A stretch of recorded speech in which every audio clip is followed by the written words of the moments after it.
सृष्टि रचना के साथ साथ धर्म, नीति, सदाचार आदि का प्रचार तथा उनके नियम पालन के लिए प्रेरणा देना भी आपका ही उत्तरदायित्व है।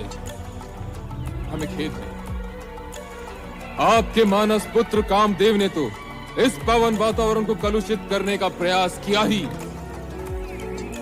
आप स्वयं भी अपनी मर्यादा, अपने स्थान और अपने उत्तरदायित्व को भुलाकर इस निर्लज कृत्य में लीन हो गए। और देवी संध्या, तुम्हारा चरित्र तो न जाने कितनों के लिए आदर्श रहा है। सुनते थे पाषाण भले ही पिघल जाए, किंतु देवी संध्या के ब्रह्मचार्य कवच को भेद कर एक कामदेव तो क्या, यदि 100 भी प्रयास करें तो टिका नहीं सकते। किंतु तुम्हारा भी क्या दोष, जब शिष्टा ही डगमगाने लगे तो अनर्थ होना तो अवश्यंभावी है। हे देवाधिदेव सदाशिव,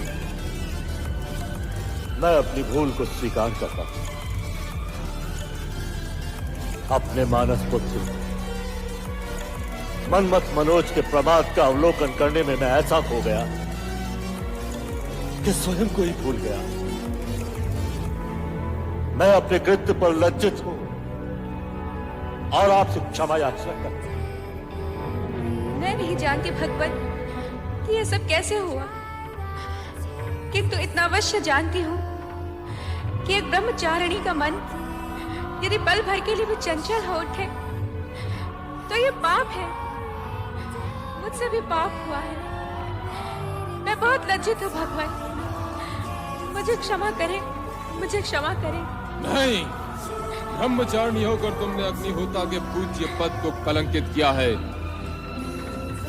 तुम्हारा अपराध अक्षम्य है। क्या प्रयोजन? तुम्हारी प्रश्न पहली में ही तुम्हारा उत्तर भी है। अर्थात इष्ट देव शिव शंकर जी का कोप यदि तुम्हारा दुख है तो उन्हीं की प्रशंसा से तुम्हारा सुख नहीं हो सकता है। उनके कोप को शांत करने के लिए मुझे क्या करना होगा?